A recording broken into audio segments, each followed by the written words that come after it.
Hello friends, welcome to சுவையான சமையல். இன்றைக்கி நம்ம சுவையான சமையல் சேனலில் நல்ல உதிரியான ரவா உப்புமா எப்படி செய்கிறதுன்னு பார்க்கலாம். வாங்க வீடியோக்குள்ளே போகலாம். சுவையான சமையல் சேனலை நீங்கள் இன்னும் சப்ஸ்கிரைப் பண்ணலைன்னா சப்ஸ்கிரைப் பட்டனை கிளிக் பண்ணி சப்ஸ்கிரைப் பண்ணிக்கோங்க. கூடவே பக்கத்தில் வர பெல் ஐக்கானை கிளிக் பண்ணி ஆல் செலக்ட் பண்ணிக்கோங்க. இந்த சேனலில் வர வீடியோஸை மிஸ் பண்ணாமல் பாருங்கள். முதல்ல ரவா உப்புமா செய்கிறதுக்கு தேவையான ரவையை நல்லா வறுத்து எடுக்கலாம்.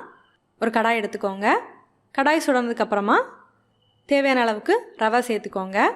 நான் இதில் 1.5 கப் அளவுக்கு ரவை சேர்த்துருக்கேன். இந்த ரவையை மிதமான தீயில வச்சு நல்லா வறுத்து எடுக்கலாம். ரவையை நல்லா வறுத்ததுக்கு அப்புறமா நம்ம உப்புமா செய்யும்போது தான் உப்புமா சாப்பிட்றதுக்கு நல்லா இருக்கும்.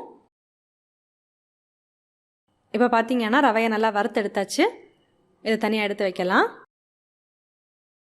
அடுத்ததாக உப்புமா தாளிக்கிறதுக்காக கடாயில் தேவையான அளவுக்கு எண்ணெய் சேர்த்துக்கோங்க.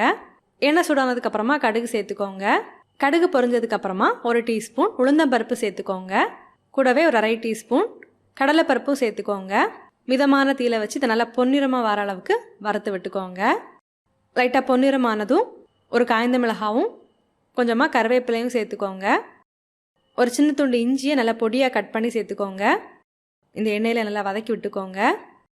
அடுத்ததாக உங்கள் காரத்துக்கு ஏற்ப பச்சை மிளகாய் கட் பண்ணி சேர்த்துக்கோங்க. நான் இதில் 2 பச்சை மிளகாய் கட் பண்ணி சேர்த்துருக்கேன். பச்சை மிளகாவையும் நல்லா வதக்கி விடலாம். ஒரு 10 சின்ன வெங்காயம் கட் பண்ணி சேர்த்துக்கோங்க. வெங்காயத்தையும் லைட்டாக வதக்கி விட்டுக்கோங்க.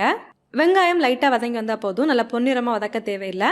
பாருங்கள், வெங்காயம் இந்த அளவுக்கு லைட்டாக வதங்கி வந்ததுக்கப்புறமா ஒரு 1/2 கப் அளவுக்கு தேங்காய் துருவல் சேர்த்து ஒரு வாட்டி கலந்து விட்டுக்கோங்க. தேங்காவை எண்ணெயில் நல்லா ஃப்ரை பண்ண தேவையில்லை. ஒரு வாட்டி கலந்து விட்டீங்க அப்படின்னாலே போதும். நீங்கள் எடுக்கிற 1 கப் ரவைக்கு 1.5 கப் தண்ணி வச்சு அளந்து சேர்த்துக்கோங்க. அப்போதான் ரவா உப்புமா நல்லா உதிரியாக வரும். நான் இதில் 2.25 கப் அளவுக்கு தண்ணி சேர்த்துருக்கேன். தேவையான அளவுக்கு உப்பு சேர்த்துக்கோங்க. இந்த தண்ணியை நல்லா கொதிக்க விடலாம். பாருங்கள், தண்ணி நல்லாவே கொதிக்க ஆரம்பிச்சாச்சு. இப்போ நம்ம வறுத்து எடுத்து வச்சுருந்த ரவையை இதில் சேர்த்து கட்டி இல்லாமல் நல்லா கலந்து விட்டுக்கோங்க. நல்லா கலந்து விட்டதுக்கப்புறமா இது ஒரு மூடி போட்டு மிதமான தீயில ஒரு 2 நிமிஷத்துக்கு வைக்கலாம். இடையில எடுத்து நல்லா கலந்து விட்டு வேக வச்சுக்கோங்க. அவ்வளோதான், பாருங்கள், நல்ல உதிரியான உப்புமா ரெடி ஆகிடுச்சு. நீங்களும் இந்த மாதிரி செஞ்சு பாருங்கள். செஞ்சு பார்த்ததுக்கு அப்புறமா உங்கள் கமெண்ட்ஸை மறக்காமல் எங்களோட ஷேர் பண்ணுங்கள். இந்த வீடியோ உங்களுக்கு யூஸ்ஃபுல்லாக இருந்தது அப்படின்னா வீடியோவை லைக் பண்ணி உங்கள் நண்பர்களோட மறக்காமல் பகிர்ந்து கொள்ளுங்க. நீங்கள் இன்னும் நம்ம சுவையான சமையல் சேனலை சப்ஸ்கிரைப் பண்ணலைன்னா மறக்காமல் சேனலை சப்ஸ்கிரைப் பண்ணிக்கோங்க. இந்த மாதிரி சுவையான ஒரு ரெசிபியோட நான் உங்களை சந்திக்கிறேன். அது வரைக்கும் சுவையா சமைங்க, சுவையா சாப்பிடுங்க. நன்றி.